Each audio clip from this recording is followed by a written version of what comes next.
is the 28th of February. I have squirreled myself away in the bedroom and thought I'd do a little retrospective of the month that has passed. Got some barley tea from the Asian market. I don't really like it, but you know, it's good to try new things.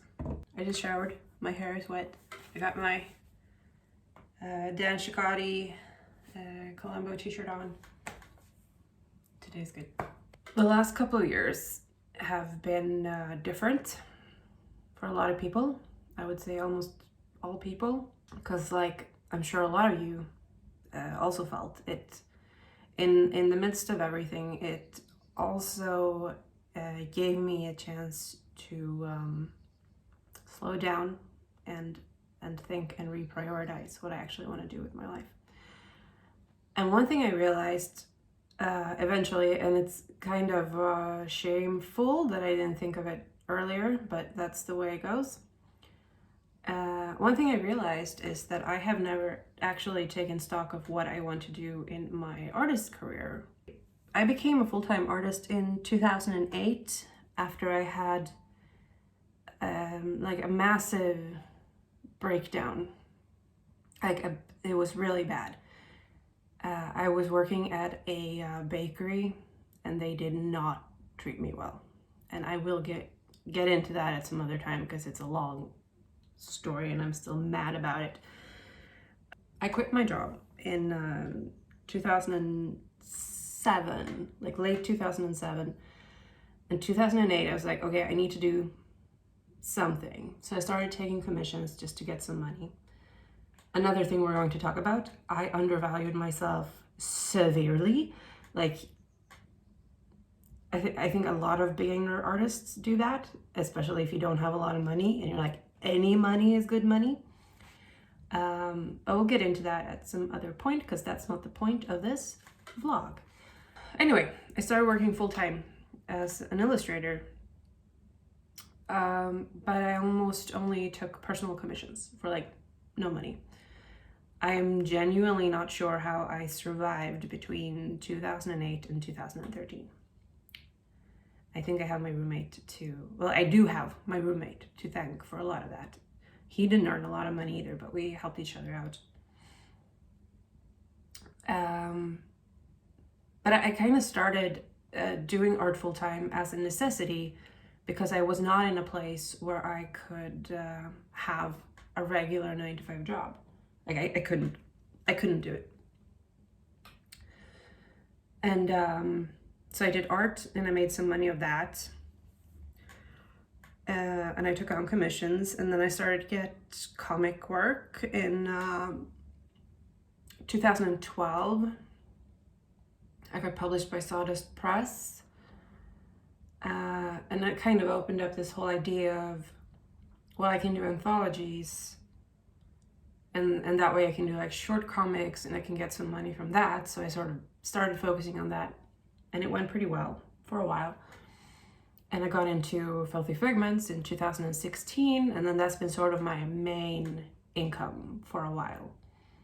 But I've never really stopped and thought about like, okay, but what do I actually want to do? In the last couple of years, because I haven't been going out and I haven't been spending money and I didn't need to buy a bus pass or anything like that, and I got like a good tax return, and my mom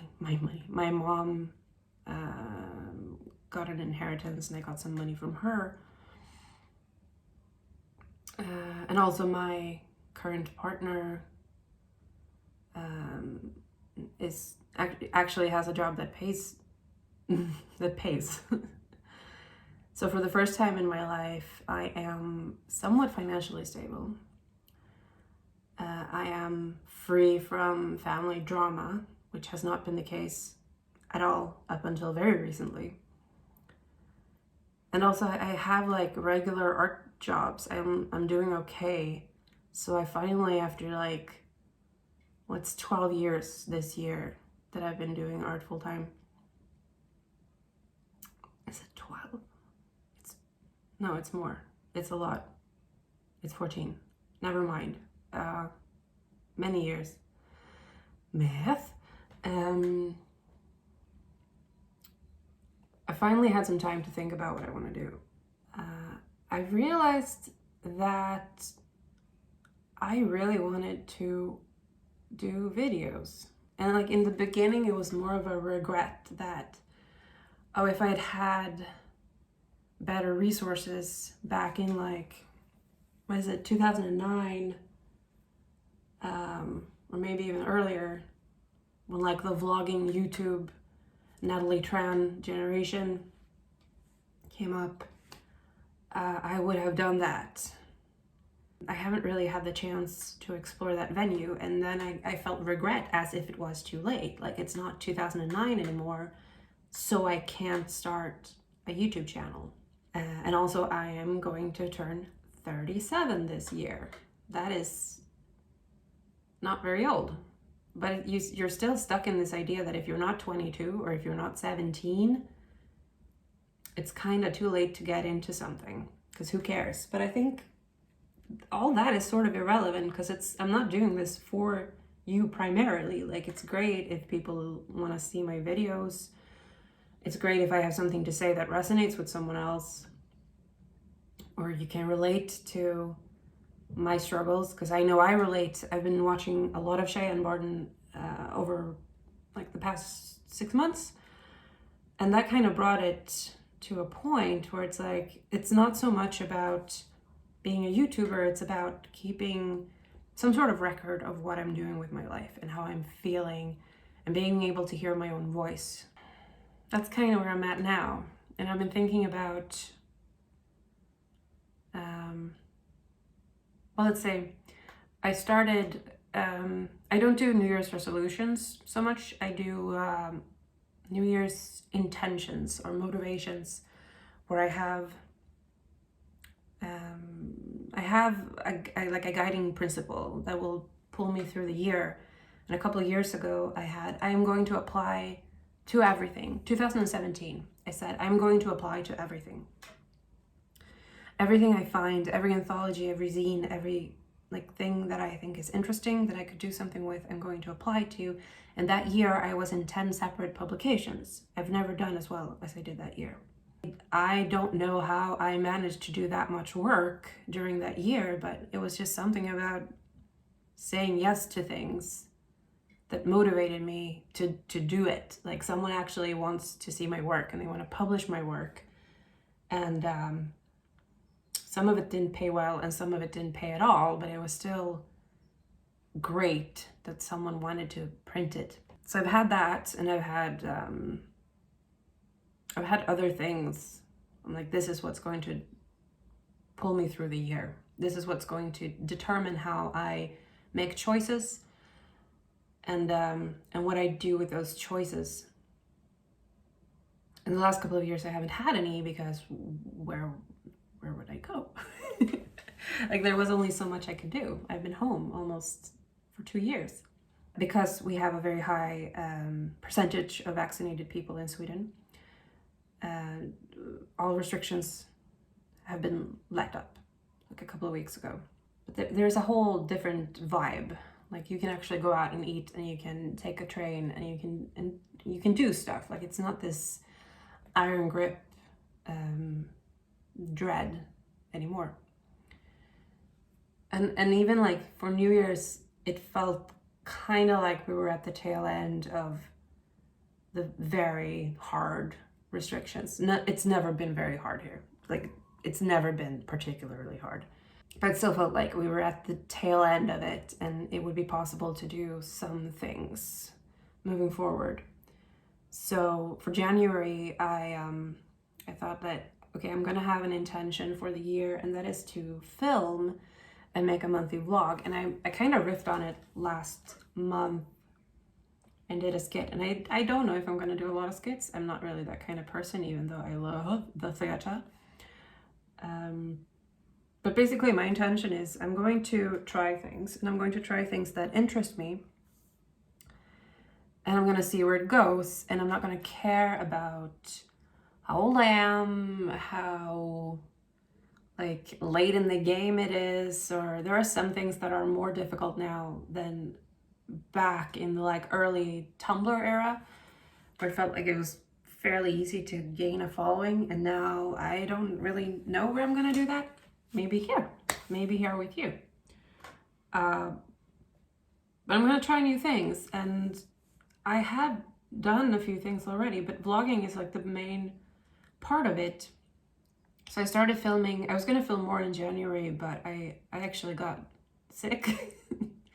I got a completely average cold. Like, it was the most boring thing. I got a very mild cold for a week. And my partner had it the week before me, so that was 2 weeks out of January where I felt like I can't really film or do anything. Everything is easing up.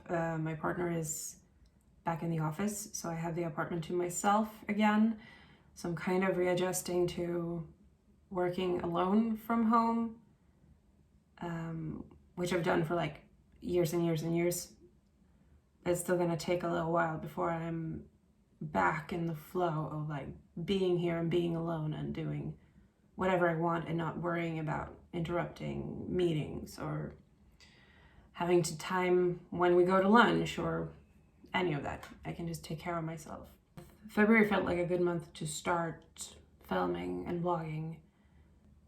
But after a while I got thinking, like, what is the purpose of this? And when would filming interrupt my enjoyment of the experience? So there are some things that I didn't film even though I could have, because it was very Instagrammable. Like this Sunday, we went out to brunch with my partner's sister and her husband and their dog. And we had a nice time. And afterwards, we took a walk through the city, and we went to the Asian market that just opened up, I guess, recently. I don't know. I haven't been in town for a while. But it was a nice day, and I could have filmed a lot of it, and I choose not to because it was more important to be present in the moment and actually experience it. And also, I've thought of filming other things and realized after the fact that I didn't, or the light wasn't good enough, or I got nervous because I was in a public place, so I filmed it really quickly, and looking back, the footage was kind of shitty. But I've been thinking about what I want to do with it. Talking to a camera and perceiving an audience, like imagining an audience. Last I checked, I had 9 subscribers. That's a lot of people to talk to, like in a room. If I was sitting in a room with 9 people, like imagine that. Already that's a lot. Like, if I want this to be for me, if I want this to be an experiment and get better at video editing and also sharing my life, because growing up, and this I'm going to get back to, a lot of this is like, this video could be 4 hours long if I just talk about everything I want to talk about right now. It's a long time coming, babes. Growing up, I was in a family situation where we did not talk about anything. And I think that is a contributing factor to why I never had many close friends growing up. Because I couldn't explain what my family situation looked like, because I was told implicitly that we don't talk about that. Like, it's a secret how things are, and like you have to hold up a facade. You have to hold up a facade, a mask, something. You have to pretend. Like, that's a word my dad actually used to use. Like, we're gonna do some theater. We're gonna play pretend that everything is fine when it really wasn't. And I learned very quickly, like, there's no point in me talking about my home life. There's no point in me talking to my parents about what that home life did to me. And I realized, like, for a long time I hated talking about myself in any sort of way. Like, I wouldn't do any kind of personal conversations. And my best friend, who I lived with for 10 years, he kind of helped me out of that, and I could start talking about like well, these things happened to me, and none of it is like horrific. Like nothing horrific happened to me in that sense, but it's stuff that you need to tell people, or you're going to get really bad at talking about yourself. And I want to break that. And that's also one reason why I'm doing this, is I do want to talk about myself, and I want to share my life. And maybe like 10 of you will watch this, and you'll find some sort of comfort, or you'll just be annoyed.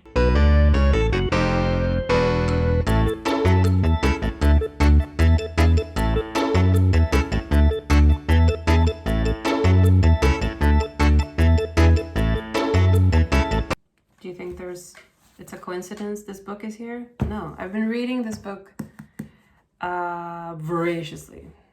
It's almost 900 pages. I have 200 left. I borrowed it a week and a half ago. It's very good. It's in Swedish. It was part of a reading program, or it's still ongoing, called Stockholm Reads, where they pick a book that takes place in the Stockholm area, and it's like what's called the book circle, book group, reading group. I'm not participating in the community aspect of it, even though I kind of intended to. I'm just reading it, and I love it, and it's great. I don't know. I did some fun stuff this month. Me and my partner were going to a pop-up pie shop. It was our last day, and then our train, there was an accident. I'm still not sure exactly what happened, but all the trains got delayed and canceled. So we ended up just walking around Södermalm. I found out that a bookstore I thought had closed hadn't, so that was a joyful moment. And we just had bad coffee. I got my 3rd shot, so I'm fully vaccinated.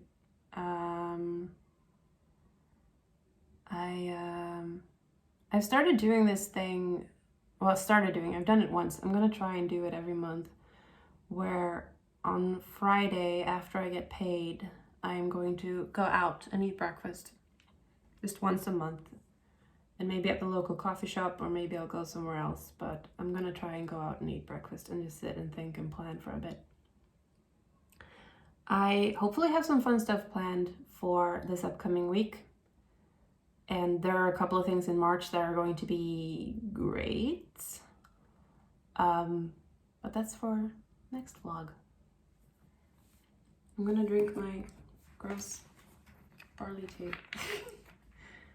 And oh yeah, February has been deadline hell. In October, I was 2 months ahead of deadline. Like, it was amazing. I had a 2-month buffer, and I was like, oh, I can actually get into some stuff. And then I got more work, which was great. And also, it's on me that I didn't say no, and also decided to do a really time-consuming technique for the comic I'm making. I underestimated exactly how much time it would eat up. So January and February has just been like deadline hell, but it's easing up. I want to work more on Dead Vice. If you haven't read it, I do a comic on webtoons. Let's not call it a webtoon, it's a comic. I do an advice comic on webtoons called Dead Vice. You can find the link in the description, I think, or on my profile. It's a nonfiction comic where I very sincerely answer advice from my readers. As your dad. It's me, your dad. And I'm answering advice in a very heartfelt, honest way by being completely ridiculous. And I think it's the best thing I've ever done. So if you haven't read it, take a look. And if you hate the webtoon format, at least give it a shot, because I think this comic works really well with a scrolling format. And I'm having fun. And I'm gonna work on the next installment, and hopefully it'll get up sometime in the middle of March.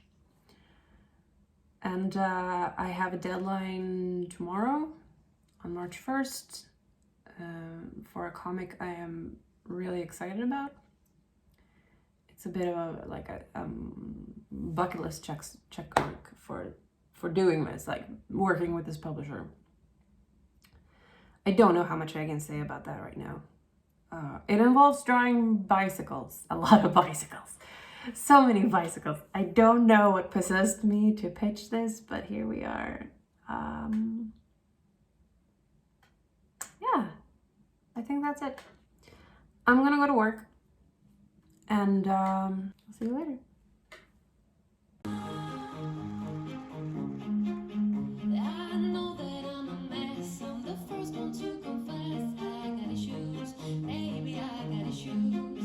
This is gonna be so heavily edited.